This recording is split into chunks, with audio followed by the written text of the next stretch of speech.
Case of പാർട്ടിൽ നമ്മൾ കഴിഞ്ഞ ദിവസം ഗ്യാസിനെ കുറിച്ച് പഠിച്ചു. ഗ്യാസിന് 3 പ്രധാനപ്പെട്ട നിയമങ്ങളുണ്ട്. ഇഷ്ടംപോലെ നിയമങ്ങളുണ്ട്. അതിൽ പ്രധാനപ്പെട്ട 3 നിയമങ്ങൾ. അതുകൊണ്ടാണ് അതിൻ്റെ അടിസ്ഥാന നിയമങ്ങളെ ഞാൻ ABC എന്ന് വിളിച്ചത്. അത് നമ്മൾ ബോയിൽസ് ലോയും ചോൺസ് ലോയും ഡിസ്കസ് ചെയ്തു. ഞാൻ കഴിഞ്ഞ ക്ലാസ്സിൽ പറഞ്ഞെന്ന് തോന്നുന്നു.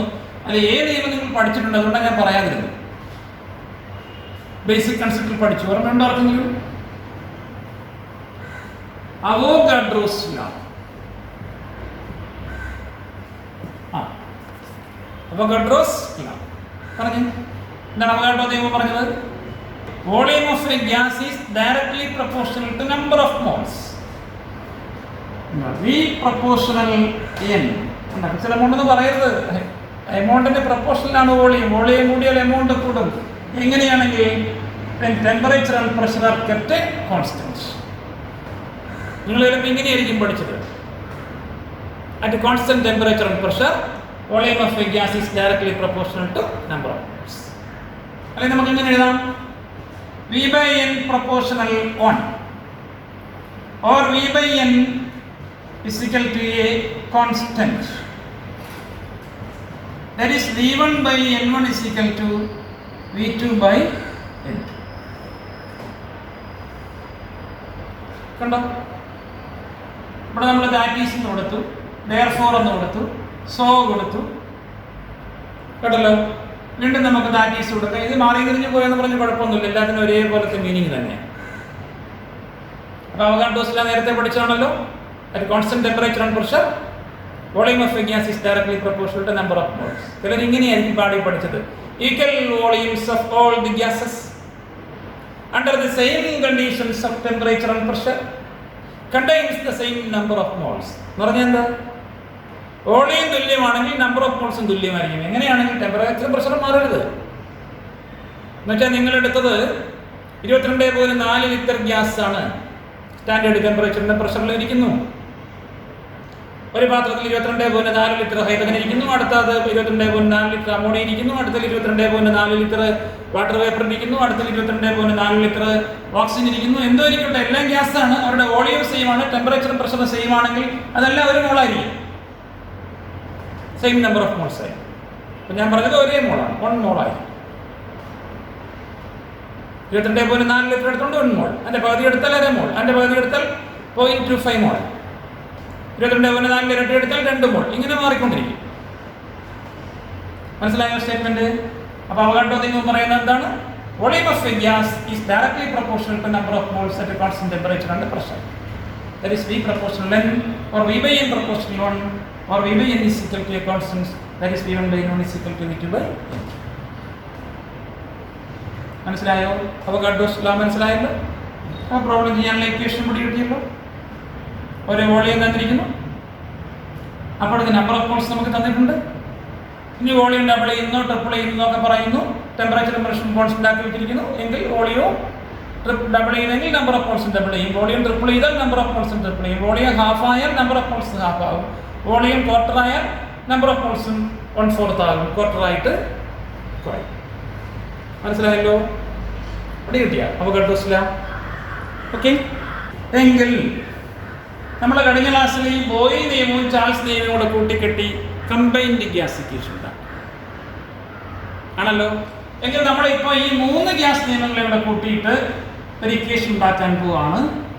Ideal gas equation. Note the word ideal. Spelling ഇതൊക്കെ എഴുതിക്കുന്നത്. ചിലർ ഐഡിയൽ എന്നൊക്കെ എഴുതിക്കളെ. ഐഡിയൽ അത് അലസൻ. ചിലർ ഐഡോൾ എന്ന് എഴുതിക്കളെ. അത് പ്രതിമ, ബിംബം. ഇത് ഐഡിയൽ, മാതൃക. ഉണ്ടോ? മാതൃകയായിട്ടുള്ള ആൾക്കാർ എല്ലാ നിയമങ്ങളും അനുസരിക്കുന്നവരല്ലേ.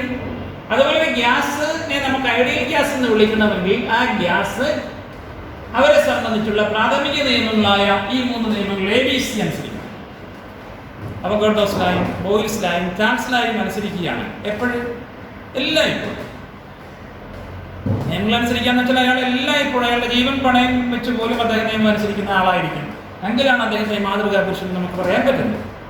അപ്പൊ അതുപോലെ ഗ്യാസ് ഏത് ടെമ്പറേച്ചറിലും ഏത് പ്രഷറിലും ഏത് സാഹചര്യത്തിലും ഈ അവോഗാഡ്രോസ് ലോയും ബോയിൽസ് ലോയും ചാൾസ് ലോയും അനുസരിക്കുകയാണെങ്കിൽ അത്തരം ഗ്യാസിനെ വിളിക്കുന്ന പേരാണ് ഐഡിയൽ ഗ്യാസ്. ഓക്കെ, അപ്പോൾ ഐഡിയൽ ഗ്യാസ് ഇക്വേഷൻ നമുക്ക് ഡെറൈവ് ചെയ്യാം. According to Avogadro's law. എന്താണ് അവോഗാഡ്രോസ് ലോ പറഞ്ഞത്? V proportional a. Okay, according to Boyle's law. ഞാൻ എഴുതുന്നൊക്കെ കണ്ട ഇതുപോലെയൊക്കെ വേണം എഴുതാൻ, ഒരേ ലൈനിൽ വരണം. V proportional 1/p. Equation number കൂടെ കൊടുക്കാം. കണ്ടീഷൻസ് എഴുതേണ്ട കാര്യമില്ല. അക്കോർഡിംഗ് ടു ചോയ്സ് law,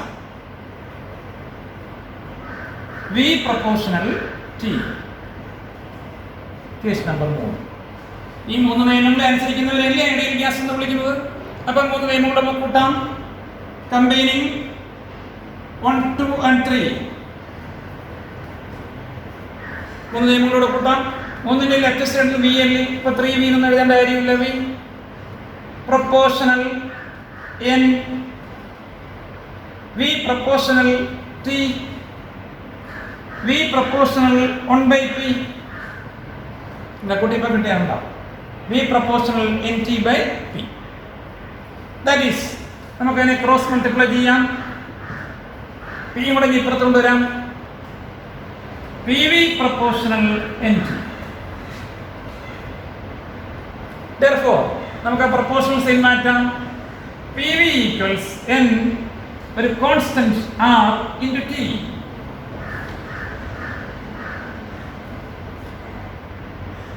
This equation is called ideal gas equation. Equation എന്ത് വിളിക്കും? ഐഡിയൽ ഗ്യാസ് ഇക്വേഷൻ എന്ന് വിളിക്കും. നമ്മൾ പഠിച്ചത് ഐഡിയൽ ഗ്യാസ് എന്താണെന്നാണ്. ഒരു ഗ്യാസിനെ സംബന്ധിച്ച പ്രാഥമിക നിയമങ്ങളായ Avogadro's law, Boyle's law, Charles law ഇതൊക്കെ അനുസരിക്കുന്നവരാണ് ഐഡിയൽ ഗ്യാസ്. അതിലെ അവോഗാഡ്രോസ് ലോ പ്രകാരമുള്ള ഇക്വേഷൻ എഴുതി, ബോയിൽസ് ലോ പ്രകാരമുള്ള ഇക്വേഷൻ എഴുതി, ചോൾസ് ലോ പ്രകാരമുള്ള ഇക്വേഷൻ എഴുതി, മാത്തമാറ്റിക്കൽ പ്രിൻസിപ്പിൾ വെച്ച് അതിനെ കൂട്ടി ക്രോസ് മൾട്ടിപ്ലൈ ചെയ്തു, പ്രൊപ്പോർഷണൽ സൈൻ മാറ്റി ഇക്വേറ്റ് ചെയ്തു. അപ്പോൾ നമുക്ക് കിട്ടി PV = NR. What is P? Pressure. V volume. N number of moles. T temperature. And R നമ്മളിവിടെ കൊടുത്ത proportionality constant, that is called universal gas constant. അതിനെ വിളിക്കുന്ന പേരാണ് യൂണിവേഴ്സൽ ഗ്യാസ് കോൺസ്റ്റന്റ്. അപ്പോൾ PV = NRT. ആറിന്റെ പേരെന്താ പറഞ്ഞേ? Universal gas constant. N number of moles ആണെന്ന് പറഞ്ഞല്ലോ. നമ്മൾ 1 മോൾ ഐഡിയൽ ഗ്യാസേ ഉണ്ടായിരുന്നുള്ളൂ. അതായത് N-ന്റെ വില 1 ആണ്. നമ്മളെടുത്ത 1 മോൾ ഗ്യാസേ ഉള്ളൂ. എങ്കിൽ ഇക്വേഷൻ എങ്ങനെ മാറും? PV = RT. ഞാൻ നേരത്തെ പറഞ്ഞുകൊണ്ട് വന്നത് കഴിഞ്ഞ ഒരു പരീക്ഷയ്ക്ക് 2 വർഷം മുമ്പ് ഒരു എക്സാമിനേഷന് ചോദിച്ചത് write down the ideal gas equation and indicate each letter in that equation. ഈ ഐഡിയൽ ഗ്യാസ് ഇക്വേഷൻ എഴുതി ഓരോ ലെറ്റർ എന്തിനെ സൂചിപ്പിക്കുന്നത് എഴുതാൻ മാത്രം ചോദിച്ചത് 1 മാർക്ക്. അപ്പോൾ PV = NRT എന്നുള്ള ഇക്വേഷൻ എഴുതുക, എന്നിട്ട് ഓരോ ലെറ്റർ എന്തിനെ സൂചിപ്പിക്കുന്നത് എഴുതി വയ്ക്കുക. അത്രേ ഉള്ളൂ. എന്നുവെച്ചാൽ എപ്പോഴും അങ്ങനെ ആയിരിക്കണമെന്നില്ല. ഒരുപാട് ക്വസ്റ്റ്യൻസ് നമ്മൾ ഇതാക്കി പഠിക്കാൻ പോവാം. അപ്പോൾ മനസ്സിലായോ? ഇപ്പോൾ പഠിച്ച കാര്യങ്ങൾ അവോഗാഡ്രോസ് ലോ പഠിച്ചു, ഐഡിയൽ ഗ്യാസ് എന്താണെന്ന് പഠിച്ചു. അപ്പോൾ നിങ്ങൾ മാതൃകാ പുരുഷന്മാരെ മനസ്സിൽ കണ്ടാൽ മതി. എന്തൊക്കെ പ്രശ്നങ്ങളുണ്ടായാലും ഏതൊക്കെ സാഹചര്യങ്ങൾ വന്നാലും അവർ അണുകിട നിയമം വിട്ട് മാറില്ല. അങ്ങനെ ആരും ഇല്ല, അതൊരു സങ്കല്പമാണ്. അതിലേക്ക് നമ്മൾ പിന്നീട് പോകും. അങ്ങനെ ആരെങ്കിലും ഉണ്ടെങ്കിലേ നമുക്ക് അവരെ എന്ത് പറയാൻ പറ്റുള്ളൂ? ഐഡിയൽ എന്ന് പറയാൻ പറ്റുള്ളൂ. കണ്ടോ? അപ്പോൾ ഇവിടെ അങ്ങനെ ഒരു ഗ്യാസ് ഉണ്ടെങ്കിൽ അത്തരം ഗ്യാസിനെയാണ് നമുക്ക് ഐഡിയൽ ഗ്യാസ് എന്ന് പറയാൻ പറ്റുന്നത്. അത്തരം ഗ്യാസുകൾ ഈ ഇക്വേഷൻ അനുസരിക്കും. ഐഡിയൽ ഗ്യാസ് ഇക്വേഷൻ കണ്ട് ഡ്രൈവ് ചെയ്തു, ഓരോ ലെറ്റർ എന്തിനെ സൂചിപ്പിക്കുന്നു എന്ന് മനസ്സിലാക്കി. അപ്പോൾ നമുക്ക് അവിടെ ഒരു കോൺസ്റ്റന്റ് വന്നു. That constant is called universal gas constant R. ഇനി അതിനെക്കുറിച്ച് പഠിക്കാം. അത് ക്ലിയർ ആയോ? ഓക്കെ. ഞാൻ പറഞ്ഞല്ലോ, ഇപ്പം നമുക്ക് ഇക്വേഷൻസ് എത്ര ഉണ്ടായെന്ന് അറിയാമോ? P1 V1 = P2 V2 problem ചെയ്യാൻ, P1/T1 = V2/T2 അടുത്ത പ്രോബ്ലം ചെയ്യാൻ, P1/N1 = V2/N2 അടുത്ത പ്രോബ്ലം ചെയ്യാൻ, P1/T1 = V2/T2 ഏത് ഇക്വേഷൻ? കമ്പൈൻഡ് ഗ്യാസ് ഇക്വേഷൻ ഇല്ലേ? അപ്പോൾ തന്നെ 4 ഇക്വേഷനായി. 5ാമത്തെ ഇക്വേഷൻ വന്നു കഴിഞ്ഞു PV = NRT. ആറാമത്തെ ഇക്വേഷൻ വന്നു n 1 മോൾ ആണെങ്കിൽ നമുക്ക് PV എന്താക്കി എടുക്കേണ്ട കാര്യമില്ല, PV RT. പക്ഷെ ഇത് വെച്ച് പ്രോബ്ലം ചെയ്യണമെങ്കിൽ ആറിൻ്റെ വില നമ്മൾ അറിയണം. ഒരു കോൺസ്റ്റന്റ് ആണ്. ചിലപ്പോൾ നമുക്ക് വെലോസിറ്റി ഓഫ് ലൈറ്റ് ഒന്നും പ്രോബ്ലത്തിൽ തരില്ല. നമുക്കറിയാം 3 × 10⁻⁸ മീറ്റർ/സെക്കൻഡ് ആണെന്ന്. കാരണം നമ്മൾ പണ്ടേ പഠിച്ചു വെച്ചിരിക്കുന്നതാണ്. ആക്സലറേഷൻ വിത്ത് ഗ്രാവിറ്റി ജിയുടെ വാല്യൂ നിങ്ങൾക്ക് തരില്ല. നിങ്ങൾക്കറിയാം 9.8 മീറ്റർ/സെക്കൻഡ് ആണെന്ന്. അതുപോലെ ഈ ആറിൻ്റെ വാല്യൂ യൂണിവേഴ്സലി കോൺസ്റ്റന്റ് ആണ്. ഈ പ്രപഞ്ചം മൊത്തം വാല്യൂ കോൺസ്റ്റന്റ് ആണ്. അപ്പോൾ ആ കോൺസ്റ്റന്റിന്റെ വാല്യൂ നമ്മൾ പഠിച്ചു വയ്ക്കണം. അതിൻ്റെ അർത്ഥം അതൊരിക്കൽ പരീക്ഷയ്ക്ക് ചോദിച്ചത് give any two numerical values of R എന്നാണ്. ഒരു മാർക്ക് ആറിൻ്റെ ഏതെങ്കിലും 2 വാല്യൂസ്, അതായത് യൂണിറ്റ് മാറുമ്പോൾ നിലയും മാറും, എഴുതാനാണ് ചോദിച്ചത്. അപ്പോൾ നമുക്ക് 4-5 വിലകൾ പഠിച്ചു വയ്ക്കാം. അപ്പോൾ അതിൽ നിന്ന് 2 വിലകൾ എടുക്കാം. ഓക്കെ. അപ്പോൾ നമുക്ക് ആറിൻ്റെ വാല്യൂ കണ്ടുപിടിക്കണമല്ലോ. വാല്യൂ കണ്ടുപിടിക്കുന്നതിന് മുന്നേ ഞാൻ പറഞ്ഞല്ലോ പല വിലകൾ അതിനുണ്ട്. അപ്പോൾ അതിൻ്റെ യൂണിറ്റ് എന്താണ് നമുക്ക് ആദ്യം ഒന്ന് നോക്കിയതിന് ശേഷം ആ യൂണിറ്റിലെ വാല്യൂ, പിന്നെ യൂണിറ്റ് മാറുന്നതിനനുസരിച്ചാണ് വാല്യൂ മാറുന്നത്. അതുകൊണ്ട് പല യൂണിറ്റിലുള്ള വിലകൾ നിങ്ങളോട് പരീക്ഷയ്ക്ക് ചോദിക്കും. അപ്പോൾ അത് 4-5 എണ്ണം നമുക്ക് അറിയണം. അപ്പോൾ നമുക്ക് ആ ഇക്വേഷൻ കൊണ്ട് എഴുതാം. PV = nRT. അപ്പോൾ ഈ 4ന്റെ ഇക്വേഷൻ എങ്ങനെ വരും? PV/NT അല്ലെ, പിയും ഡിയും കൂടെ ഗുണിച്ചിട്ടാണ് n കൊണ്ട് ഡിവൈഡ് ചെയ്യുന്നതാണല്ലോ ആറിൻ്റെ വില വരേണ്ടത്. ഇക്വേഷൻ അങ്ങനെയല്ലേ വരേണ്ടത്. അപ്പോൾ ഇതിൻ്റെ യൂണിറ്റ് നമുക്കിടാം. വോളിയത്തിൻ്റെ യൂണിറ്റ് ലിറ്ററല്ലേ സാധാരണ കൊടുക്കുന്നത്. പ്രഷറിന് നമ്മൾ കൊടുക്കുന്നത് അറ്റ്മോസ്ഫിയർ ആണെന്ന് വിചാരിക്കുക. ബാറുണ്ട് അല്ലേ. ഇനി നമ്പർ ഓഫ് മോൾസ് മോളാണ്. മോളങ്ങ് മണ്ടേക്കുന്നപ്പോൾ മോൾ/-1. ടെമ്പറേച്ചർ കെൽവിനാണ്, Kelvin/-1 മുകളിലെത്തിയപ്പോൾ. അപ്പോൾ യൂണിവേഴ്സൽ ഗ്യാസ് കോൺസ്റ്റന്റ് ഒരു യൂണിറ്റ് നമ്മൾ അവിടെ ഡെറൈവ് ചെയ്തു. ലിറ്റർ അറ്റ്മോസ്ഫിയർ മോൾ/-1 Kelvin/-1. ചിലപ്പോൾ പരീക്ഷയ്ക്ക് ചോദിക്കുന്നത് what is the value of R in litre atmosphere എന്നായിരിക്കും. ബാക്കി അണ്ടർസ്റ്റുഡ് ആണ്. മോൾ/-1 Kelvin/-1 അത് മാറുന്നില്ല, അതുകൊണ്ടാണ് അത് പറയാത്തത്. അപ്പോൾ ലിറ്റർ അറ്റ്മോസ്ഫിയറിൽ ആറിൻ്റെ വില ഇതാണ് 0.0821. ഇപ്പോൾ ലിറ്റർ അറ്റ്മോസ്ഫിയറിൽ ആറിൻ്റെ വാല്യൂ 0.0821 ലിറ്റർ അറ്റ്മോസ്ഫിയർ മോൾ/-1 Kelvin/-1 ആയി. ഇനി പ്രോബ്ലം തരുമ്പോൾ നമ്മൾ ഏത് വാല്യൂ എടുക്കുന്നത് എങ്ങനെ അറിയാം? നിങ്ങളുടെ പ്രോബ്ലത്തിൽ പ്രഷറിന് അറ്റ്മോസ്ഫിയറിൽ യൂണിറ്റ് തന്നിരിക്കുന്നു, വോളിയം ലിറ്ററിൽ തന്നിരിക്കുന്നു, എങ്കിലാണ് നമ്മളവിടെ ആറിന് ഈ വാല്യൂ എടുത്ത് വയ്ക്കേണ്ടത്.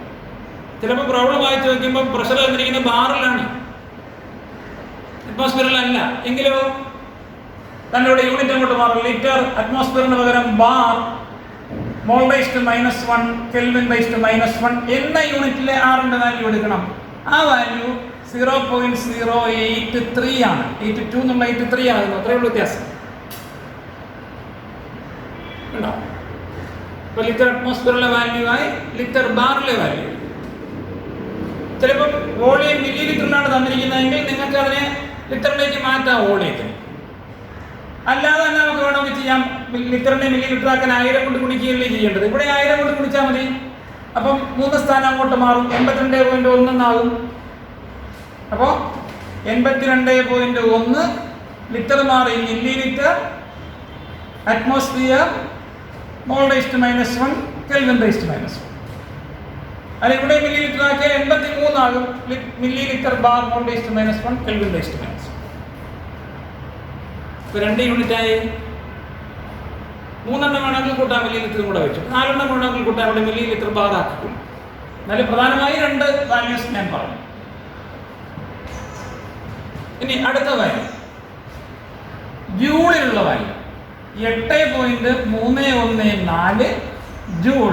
ലിറ്റർ ബാർ അങ്ങ് മാറിയിട്ട് ജൂളായി. മോൾ/-1 Kelvin/-1. ഈ ജൂളിലുള്ള വിലയെ വിളിക്കുന്ന പേരാണ് thermodynamic value of R. Thermodynamic unit of R Joule/mol/Kelvin. So thermodynamic value of R 8.314 Joule/mol/Kelvin. അടുത്ത വില എർഗിലേക്ക് മാറ്റുകയാണ്. ജൂള് മാറ്റി എർഗ് കൊടുക്കുകയാണ്. കണ്ടോ? എനർജിയുടെ യൂണിറ്റ് ജൂൾ മാറ്റിയിട്ട് എർഗ് കൊടുക്കാൻ, ജൂളിനെ എർഗാക്കാൻ 10⁻7 കൊണ്ട് മൾട്ടിപ്ലൈ ചെയ്താൽ മതി. അപ്പോൾ 8.314 × 10⁻7 erg mole raise to -1 kelvin raise to -1. ഇപ്പോൾ വേറൊരു കാര്യം നിങ്ങൾ അറിയാതെ പഠിച്ചു. എവിടെയെങ്കിലും നമുക്ക് പ്രോബ്ലം ചെയ്ത് വരുമ്പോൾ നിങ്ങളുടെ എർഗിൽ കണ്ടുപിടിക്കാൻ പറഞ്ഞു. നിങ്ങൾക്ക് കിട്ടിയ ജൂളിലാണ് എങ്കിൽ ആ കിട്ടിയ ജൂളിനെ 10⁻7 കൊണ്ട് മൾട്ടിപ്ലൈ ചെയ്യുമ്പോൾ അതിലേക്ക് മാറും, എർഗിലേക്ക് മാറും. ഒരുപാട് ഇത് തലപോയൊന്നും വേണ്ട, ഇങ്ങനെ ആലോചിച്ച് അതിൻ്റെ കണക്ഷൻസ് നോക്കി പഠിക്കും. അടുത്തൊരു കാര്യം, calorie mole raise to -1 kelvin raise to -1. ഞാൻ തമാശയ്ക്ക് പറയാൻ ഇതെല്ലാം ടെക്സ്റ്റ് കിടക്കുന്നതാണ്. പരീക്ഷയ്ക്ക് ഇങ്ങനെയൊക്കെ ചോദിച്ചിട്ടുണ്ട്. അതുകൊണ്ടാണ് ഒരു പരീക്ഷയ്ക്ക് ചോദിച്ചത് ഏതെങ്കിലും 2 വാല്യൂ നിങ്ങളോട് എഴുതാനാണ്. അപ്പോൾ നിങ്ങൾക്ക് ഇഷ്ടപ്പെട്ടത്. ഒരു പരീക്ഷയ്ക്ക് ചോദിച്ചത് ജൂൾ പെർ മോൾ പെർ കെൽവിൻ്റെ വാല്യൂ എന്താണെന്നാണ് ചോദിച്ചത്. ഒരു പരീക്ഷയ്ക്ക് ചോദിച്ചത് തെർമോഡൈനാമിക് വാല്യൂ എന്താണെന്നാണ് ചോദിച്ചത്. ഇനി കലോറീസിലോട്ട് മാറ്റാൻ തൻ്റെ 8 ജൂളിനെ കലോറിയിലേക്ക് മാറ്റാൻ എന്ത് ചെയ്യണമെന്ന് അറിയാമോ? 4.2 കൊണ്ട് ഡിവൈഡ് ചെയ്യണം. 4.2 ജൂളാണ് ഒരു കലോറി. അപ്പൊ ജൂളിൽ തന്ന് കലോറിയിലേക്ക് മാറ്റാൻ ജൂളിനെ 4.2 കൊണ്ട് ഡിവൈഡ് ചെയ്യണം. അപ്പോൾ 4.2 കൊണ്ട് ഡിവൈഡ് ചെയ്താൽ ഏകദേശം 2 വരില്ല. 8.4 ഉണ്ടായിരുന്നെങ്കിൽ 2 വന്നേ. ഇനി 2 കൊണ്ട് ഗുണിച്ച് 8.4 വരുന്നത് ഇൻറ്റു 2 8.4. ഇത് 8.3 ഇല്ല. അപ്പൊ 2 ഇല്ല. 2നോട് അടുത്ത് 1.987 വേണമെങ്കിൽ 2 എന്ന് എഴുതിക്കും. Calorie mole raise to -1 kelvin raise to -1. അപ്പോൾ യൂണിവേഴ്സൽ ഗ്യാസ് കോൺസ്റ്റന്റ് മനസ്സിലായോ? യൂണിവേഴ്സൽ ഗ്യാസ് കോൺസ്റ്റന്റ് റെപ്രസെന്റ് ചെയ്യാൻ ക്യാപിറ്റൽ ലെറ്റർ R ഉപയോഗിക്കണം. ആറിന്റെ വില കണ്ടുപിടിക്കുന്ന ഇക്വേഷൻ PV/NT ആണ്. അപ്പൊ പിയുടെയും വിയുടെയും യൂണിറ്റ് മാറുന്നതിനനുസരിച്ച് ആറിന്റെ വിലയിൽ എന്ത് വരും? മാറ്റം വരും. പ്രഷറിന് അറ്റ്മോസ്ഫിയറും വോളിയത്തിനും ഉത്തരം കൊടുത്തപ്പോൾ കിട്ടിയ ആറിന്റെ വാല്യൂ 0.0821 ആണ്. ബൈ ഹാർട്ട് ചെയ്യണം. ഞാൻ ഇൻട്രാക്ഷൻ ക്ലാസ്സിൽ ഒരാളെ വിളിച്ചു നിർത്തിയിട്ട് പിന്നീട് ഈ എല്ലാ വാല്യൂസും കൃത്യമായി എക്സ്പ്ലെയിൻ ചെയ്യാൻ ഞാൻ പറയും. എന്തുകൊണ്ട് അങ്ങനെ കിട്ടിയെന്നൊക്കെ ഞാൻ ചോദിക്കാം. അപ്പോൾ അത് പറഞ്ഞു തരണം. പിന്നെ ഇതിനെ മില്ലി ലിറ്ററിലേക്ക് മാറ്റുമ്പോൾ 82.1 വരും. കാരണം ലിറ്റർ മില്ലി ലിറ്ററിലേക്ക് മാറുമ്പോൾ 1000 കൊണ്ട് വരും. 1000 കൊണ്ട് ഗുണിക്കണം. ഇനി അറ്റ്മോസ്ഫിയർ മാറി ബാറിലേക്ക് വന്നു കഴിഞ്ഞാൽ 0.083 വരും. ചെറിയൊരു വ്യത്യാസം. അതിനെ മില്ലി ലിറ്ററിലേക്ക് മാറ്റണം, അല്ലെങ്കിൽ മില്ലി ബാറിലേക്ക് മാറ്റണം. ലിറ്റർ മില്ലി ബാർ 1000 കൊണ്ട് ഗുണിക്കുമ്പോൾ 83 വരും. ഇനി ജൂൾ എന്ന് പറയുന്നത് തെർമോഡൈനാമിക് സ്കെയിലാണ്. ജൂളിലുള്ള വാല്യൂ 8.314 ആണ് അല്ലേ? ഇനി ജൂളിനെ ഇറക്കാൻ 10⁻7 കൊണ്ട് മൾട്ടിപ്ലൈ ചെയ്യണം. അതുകൊണ്ട് 8.314 10⁻7 കൊണ്ട് മൾട്ടിപ്ലൈ ചെയ്യുമ്പോൾ ഇറക്കിലുള്ള വില കിട്ടും. ഇനി ജൂളിനെ കലോറീസിലേക്ക് മാറ്റാൻ 4.2 കൊണ്ട് ഡിവൈഡ് ചെയ്യണം. അപ്പോൾ നമുക്ക് ഏകദേശം 2 calorie mole raise to -1 kelvin raise to -1 എന്ന് കിട്ടും. മനസ്സിലായോ? ഇവിടെ കിട്ടിയ അപ്പോൾ ആറിൻ്റെ ന്യൂമറിക്കൽ വാല്യൂസ് മനസ്സിലായി. അപ്പോൾ നമ്മൾ ഈ ക്ലാസ്സിൽ പഠിച്ച കാര്യങ്ങൾ, ഒന്ന് അവഗാഡോസ് ലോ പഠിച്ചു, 2 ഐഡിയൽ ഗ്യാസ് ഇക്വേഷൻ പഠിച്ചു. ഐഡിയൽ ഗ്യാസ് ഇക്വേഷനിൽ ഓരോ ലെറ്റർ എന്തിനെ സൂചിപ്പിക്കുന്നു പഠിച്ചു. Ideal gas equation for n moles പഠിച്ചു. Ideal gas equation for 1 mole പഠിച്ചു. ആ ഇക്വേഷൻ പഠിച്ചപ്പോഴാണ് നമുക്ക് മനസ്സിലായത് അതിനകത്തൊരു കോൺസ്റ്റന്റ് ഉണ്ട്. ആ കോൺസ്റ്റന്റിന്റെ പേര് യൂണിവേഴ്സൽ ഗ്യാസ് കോൺസ്റ്റന്റ് എന്നാണ്. അത് പ്രോബ്ലത്തിൽ തരില്ല. നിങ്ങളോട് പറയും ഇത്ര പ്രഷറുണ്ട്, ഇത്ര വോളിയം ഉണ്ട്, ഇത്ര നമ്പർ ഓഫ് മോൾസ് ഉണ്ട്, എങ്കിൽ ആ ഗ്യാസിൻ്റെ ടെമ്പറേച്ചർ എത്രയായിരിക്കും എന്ന് ചോദിക്കും. ഒരാറ് തരില്ല. പ്രഷറിന് ഏത് യൂണിറ്റിൽ നോക്കുക, വോളിയത്തിന് ഏത് യൂണിറ്റിൽ നോക്കുക, ആ യൂണിറ്റ് നോക്കിയിട്ട് അതിന് ആനുപാതികമായ വാല്യൂ ഇതിൽ നിന്ന് തിരഞ്ഞെടുക്കുക. മനസ്സിലായോ? അപ്പോൾ അങ്ങനെ പ്രോബ്ലം ചെയ്ത് നിങ്ങൾക്ക് ആവശ്യമുള്ള സാധനങ്ങൾ കണ്ടുപിടിക്കും. അപ്പോൾ പ്രോബ്ലം ചെയ്യാൻ നമ്മുടെ ഒരു 6 ഇക്വേഷനായി നമ്മൾ നേരത്തെ തന്നെ പറഞ്ഞു വെച്ചു. ഓക്കെ, വീണ്ടും പോട്ടെ അടുത്ത സ്റ്റെപ്പിലേക്ക്. ഈ ഐഡിയൽ ഗ്യാസ് ഇക്വേഷൻ വിളിക്കുന്ന മറ്റൊരു പേരാണ് state equation. Equation state equation or equation of States. Ideal gas equation വിളിക്കും, സ്റ്റേറ്റ് ഇക്വേഷൻ എന്ന് വിളിക്കും, ഇക്വേഷൻ ഓഫ് സ്റ്റേറ്റ് എന്ന് വിളിക്കും.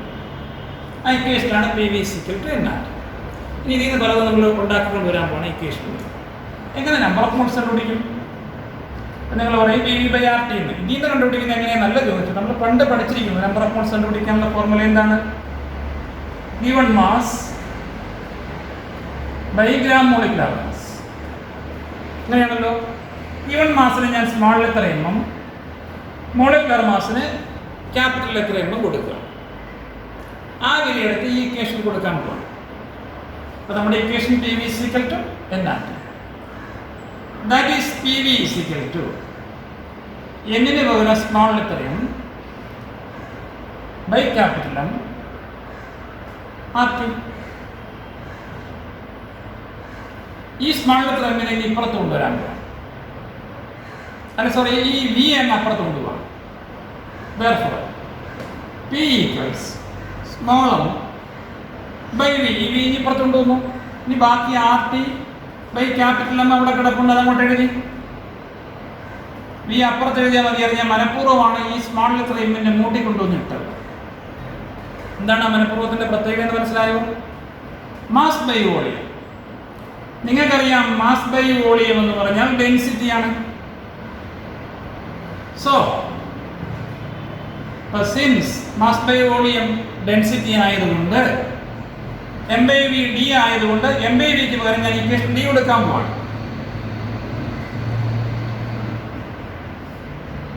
നമുക്ക് പുതിയൊരു ഇക്വേഷൻ കിട്ടി. P equals D R T by M. കണ്ടോ, നമ്മൾ പ്രോബ്ലം ചെയ്യാൻ ഡെൻസിറ്റിയാണ് തരിക്കുന്നത്, മാസം വോളിയം ഒന്നും ഇല്ല. നമ്മൾ ഡെൻസിറ്റി കണ്ടുപിടിക്കാൻ ഗ്യാസിന്. മനസ്സിലായോ? ഇനി ഇക്വേഷൻ ഞാൻ വേറെ രൂപത്തിൽ എഴുതാൻ പോവാം. പിന്നെ വഴക്കൊന്നും പറയില്ല കേട്ടോ. പി ഈ ആറിനെ ഇനി ഊരി മാറ്റുക. ആറ് എന്തിനാണ് കൊടുത്തത്? പ്രൊപ്പോർഷണൽ സൈൻ മാറ്റി ഈക്വൽ ആക്കാനാണ് ആറ് കൊടുത്തത്. അപ്പൊ നമ്മൾ ആറിനെ ഇനി എടുത്ത് മാറ്റിയാൽ ഈക്വൽ മാറി പകരം പ്രൊപ്പോർഷണൽ ആകും. എന്താ പ്രൊപ്പോർഷണൽ സൈൻ കിട്ടി. എന്തിനാണ് പ്രൊപ്പോർഷണാലിറ്റി സൈൻ ഇട്ട് വെച്ചതെന്ന് അറിയാമോ? ഞാനാണ് ഇതിനെ മൂന്നായിട്ട് എഴുതാൻ പോകുന്ന ഇക്വേഷൻ. P proportional D. ഇതിൽ അടുത്ത ഏതാ? P proportional T. അടുത്തത് ഏതാ? P proportional 1/m. എന്താ മൂന്ന് കാര്യങ്ങൾ, മൂന്ന് ക്വസ്റ്റ്യൻ ആൻസർ ആണ് നമ്മൾ പഠിച്ചത്. Pressure of a gas is directly proportional to density. അതായത് പ്രഷർ കൂടുമ്പോൾ ഗ്യാസിന്റെ കട്ടി കൂടുമെന്ന്, ഡെൻസിറ്റി കൂടി വരും. Pressure of a gas is directly proportional to temperature. ഇത് നമുക്ക് പഠിക്കാനുള്ള നിയമമാണ്. That law is called Gay-Lussac's law. ഇതില ഗേ-ലുസാക്സ് ലോ. നിങ്ങൾ ഫസ്റ്റ് ചാപ്റ്ററിലെ ലോ ഓഫ് കമ്പൈനിങ് വോളിയം ഒക്കെ പഠിച്ചിട്ടുണ്ട് ഗേ-ലുസാക്കിന്റെ. ഇത് ഗേ-ലുസാക്സ് ലോ. എന്താണ്? Pressure of a given amount of gas is directly proportional to temperature. That is P proportional T. When N and V constant, or P by T is equal to a constant. That is P1 by T1 is equal to P2 by T2. എന്താ പുതിയ equation വന്നു. ഇക്വേഷൻസിന്റെ ബഹളമാണ്. ഏഴാമത്തെ equation, എട്ടാമത്തെ equation, ഒമ്പതാമത്തെ equation. പിന്നെ നോക്ക്, pressure of a gas is inversely proportional to molecular mass. ഇത് മൂന്നും പരീക്ഷ ചെയ്തിട്ടുണ്ട് 3 വർഷങ്ങളിലായി. എന്തായിരുന്നു ക്വസ്റ്റ്യൻ എന്നറിയാമോ? യൂസിങ് ഇക്വേഷൻ ഓഫ് സ്റ്റേറ്റ് എന്നായിരുന്നു ക്വസ്റ്റ്യൻ. ഇക്വേഷൻ ഓഫ് സ്റ്റേറ്റ് ഉപയോഗിച്ചുകൊണ്ട്, അപ്പോൾ അത് പലർക്കും അറിഞ്ഞൂടാ. Ideal gas ഇക്വേഷനാണ് equation of state എന്ന് വിളിക്കുന്നത്. ഇക്വേഷൻ ഓഫ് സ്റ്റേറ്റ് ഉപയോഗിച്ചുകൊണ്ട് ഗ്യാസിന്റെ പ്രഷറും ഡെൻസിറ്റിയും തമ്മിലുള്ള ബന്ധം ഡെറൈവ് ചെയ്യാം. ഇതുപോലെ എഴുതി വന്ന് ഇവിടം വരെ എഴുതിയിട്ട് പിന്നെ നമുക്കിത് മാത്രം എഴുതിയാൽ, കാരണം അവർ തമ്മിലുള്ള റിലേഷനെ ചോദിച്ചു. ഒരിക്കൽ ചോദിച്ചത് derive Gay-Lussac's law from the equation of state എന്നാണ്. അപ്പോൾ ഇവിടം വരെ കൊണ്ടുവന്നിട്ട് പിന്നെ നമ്മൾ ഈ ഇക്വേഷനാണ് എഴുതേണ്ടത്. That is called Gay-Lussac's law എന്ന് പറഞ്ഞു കൊടുത്താൽ മതി. ഒരിക്കൽ ചോദിച്ചത് what is the relation between pressure and molecular mass of a gas, how can it be obtained? ഒരു ഗ്യാസിന്റെ പ്രഷറും മോളിക്കുലർ മാസും തമ്മിലുള്ള ബന്ധം എന്താണ്, അതെങ്ങനെ ഉണ്ടാക്കാം? ബന്ധം എങ്ങനെയാണ്? ഇൻവേഴ്സ്ലി പ്രൊപ്പോർഷനാണ്.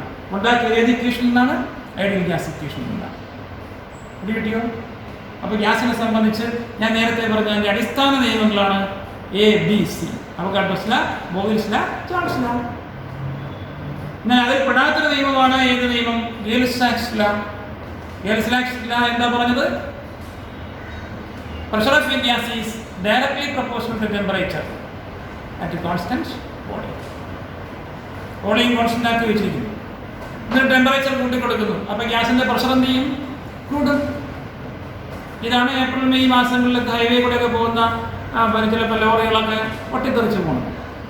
ടയർ പൊട്ടിത്തെറിക്കാനുള്ള കാരണം ഈ ലോയാണ്. ടയറിന്റെ വോളിയം ഫിക്സഡ് ആണ്, അതിനകത്തുള്ള ഗ്യാസിന്റെ അളവ് ഫിക്സഡ് ആണ്. അതെങ്ങനെ ഗുജറാത്തിൽ നിന്നും മഹാരാഷ്ട്രയിൽ നിന്നും ഓടി വരുന്ന ലോറിയാണ് അല്ലെ? ഭയങ്കര ചൂട്, ടെമ്പറേച്ചർ കൂടുന്നു, വോളിയത്തിനൊരു മാറ്റമില്ല. അപ്പോൾ ടെമ്പറേച്ചർ കൂടുന്നതിനനുസരിച്ച് ഗ്യാസിന്റെ പ്രഷർ എന്ത് ചെയ്യും? കൂടും. ആ പ്രഷർ താങ്ങാൻ പറ്റാതെ വന്നാൽ ടയർ പൊട്ടിത്തെറിക്കും. ക്വസ്റ്റ്യനാണ്. അതുപോലെ തന്നെ നമ്മൾ വിദേശ വാഹനങ്ങളൊക്കെ, കാറുകളൊക്കെ വാങ്ങി, ഇന്ത്യൻ നിർമ്മിത കാറുകളൊന്നും ഞാൻ കണ്ടിട്ടില്ല. വിദേശ നിർമ്മിത കാറുകളൊക്കെ ഉള്ള വിദേശ കമ്പനികളുടെയൊക്കെ കാറുകൾ, ഇപ്പോൾ ഹോണ്ട, അതുപോലെ സ്കോഡ, മാരുതി ഇപ്പം നമ്മുടെ കമ്പനിയായി മാറി അല്ലേ, ജാഗർ, ഇങ്ങനെയൊക്കെയുള്ള BMW, ഇങ്ങനെയൊക്കെയുള്ള കമ്പനിയുടെ കാറുകളൊക്കെ വാങ്ങിയാൽ ഡ്രൈവറിൻ്റെ അവിടുത്തെ ഡോറ് തുറക്കുമ്പോൾ ആ ഡോറിനകത്ത് ചില കാര്യങ്ങളൊക്കെ എഴുതി വെച്ചിട്ടുണ്ട്. ടയറിൻ്റെ പ്രഷർ എത്രയാണ് കൊടുക്കേണ്ടതെന്ന് അവിടെ എഴുതി വെച്ചിട്ടുണ്ട്. 2 സീസണിൽ, വിന്റർ സീസൺ, സമ്മർ സീസൺ. കണ്ടോ? വിന്റർ സീസണിൽ പ്രഷർ കൂട്ടിയും കൊടുക്കണം, സമ്മർ സീസണിൽ പ്രഷർ കുറച്ച് കൊടുക്കണം. കാരണം മനസ്സിലായല്ലോ, സമ്മർ സീസണിൽ ടെമ്പറേച്ചർ കൂടുമ്പോൾ ഓട്ടോമാറ്റിക്കലി ടയറിൻ്റെ പ്രഷർ കൂട്ടിക്കോളും. അപ്പോൾ നമ്മൾ കുറച്ച് പ്രഷർ കൊടുത്താൽ മതി. വിന്റർ സീസണിൽ ടെമ്പറേച്ചർ കുറയുമ്പോൾ അതിനകത്തുള്ള പ്രഷറും കുറയും. അതുകൊണ്ട് നമ്മൾ പ്രഷർ കൂട്ടിയിട്ട് കൊടുക്കണം ടയർ. ഉണ്ടോ? ഇങ്ങനെയൊക്കെയുള്ള ഇൻഡയറക്റ്റ് ക്വസ്റ്റ്യൻസ് നമ്മളോട് ചോദിക്കും. അപ്പോൾ ഇത്രയും മനസ്സിലായോ? അപ്പോൾ ഗ്യാസിനെ സംബന്ധിച്ചുള്ള ഒരുപാട് കാര്യങ്ങൾ നമ്മൾ പഠിച്ചു കഴിഞ്ഞു. എന്തൊക്കെയാണ് പഠിച്ചത്? ABC ലാ പഠിച്ചു, അവഗാഡ്രോസ് ലാ പഠിച്ചു, ബോയിൽസ് ലാ പഠിച്ചു അല്ലേ, ചാൾസ് ലാ പഠിച്ചു. ബോയിൽസ് ലായും ചാൾസ് ലായും കൂടെ കമ്പൈൻ ചെയ്തിട്ട് കമ്പൈൻഡ് ഗ്യാസ് ഇക്വേഷൻ ഉണ്ടാക്കി. അവഗാഡ്രോസ് ലാ, ബോയിൽസ് ലാ, ചാൾസ് ലായൊക്കെ കമ്പൈൻ ചെയ്തിട്ട് നമ്മൾ ഐഡിയൽ ഗ്യാസ് ഇക്വേഷൻ ഉണ്ടാക്കി. ഐഡിയൽ ഗ്യാസ് ഇക്വേഷനിൽ നിന്നും ഗ്യാസ് കോൺസ്റ്റന്റിനെ കുറിച്ച് പഠിച്ചു. ഐഡിയൽ ഗ്യാസ് ഇക്വേഷൻ ഉപയോഗിച്ച് ഗ്യാസിൻ്റെ പ്രഷറും ഡെൻസിറ്റിയും തമ്മിലുള്ള റിലേഷൻ പഠിച്ചു. പ്രഷറും ടെമ്പറേച്ചറും തമ്മിലുള്ള റിലേഷൻ പഠിച്ചു. പ്രഷറും മോളിക്കുലർ മാസും തമ്മിലുള്ള റിലേഷൻ പഠിച്ചു. അപ്പോൾ നമ്മൾ ഗേൽ-സാക്സ് ലാ പഠിച്ചു അല്ലേ. ഇനി ഗേൽ-സാക്സ് ലായുടെ ഗ്രാഫ് എങ്ങനെ ഇരിക്കൂടെ? അവിടെ നമ്മൾ വരയ്ക്കേണ്ട ആരെയൊക്കെയാണ്? ഇവിടുത്തെ വേരിയബിൾസ് ആരൊക്കെയാണ്? പ്രഷറും ടെമ്പറേച്ചറും അല്ലേ. പ്രഷറിനെ എടുത്തു, ടെമ്പറേച്ചറിന് എഗൻസ്റ്റായിട്ട് ഗ്രാഫ് വരച്ചു. അറ്റ് കോൺസ്റ്റന്റ് വോളിയം കോൺസ്റ്റന്റ് ആക്കി വെച്ച് ഗ്രാഫ് വരച്ചാൽ നിങ്ങൾക്ക് പോസിറ്റീവ് സ്ലോപ്പ് കിട്ടും. വോളിയം കോൺസ്റ്റന്റ് ആയതുകൊണ്ട് അത്തരം ഗ്രാഫുകളെ വിളിക്കും ഐസോകോർ. എന്താണ് വിളിക്കുന്നത്? ഐസോകോർ. ടെമ്പറേച്ചർ കോൺസ്റ്റന്റ് ആയാൽ ഐസോപ്ലെയിൻ, പ്രഷർ കോൺസ്റ്റന്റ് ആയാൽ ഐസോബാർ, വോളിയം കോൺസ്റ്റന്റ് ആയാൽ അത്തരം ഗ്രാഫുകളെ വിളിക്കുന്ന പേരാണ് എന്താണ്? ഐസോകോർ. അപ്പോൾ ഇത്രയും മനസ്സിലായോ? അപ്പോൾ ഇത്രയും സംഗതികളെ സംബന്ധിച്ചുള്ള പ്രോബ്ലവും നമുക്ക് ചെയ്യാം. ഗ്യാസ് തീർന്നില്ല. ഗ്യാസിനെ സംബന്ധിച്ചുള്ള ഫണ്ടമെന്റൽ നിയമങ്ങളും പഠിച്ചു. കൂട്ടത്തിൽ നമ്മളൊരു നിയമം കൂടെ പഠിച്ചു, ഗേൽ-സാക്സ് ലാ. അപ്പോൾ ABC, പിന്നെ നമ്മളിപ്പോൾ പഠിച്ച G ആണ്. ഇതിനിടയിൽ ഒരു ലാ ഉണ്ട്, ഡാൽട്ടൺസ് ലാ. ABCD, EF ഇല്ല, പിന്നെ G ആണുള്ളത്. ഓക്കെ, അത് നമുക്ക് അടുത്ത ക്ലാസ്സിൽ ഡിസ്കസ് ചെയ്യാം.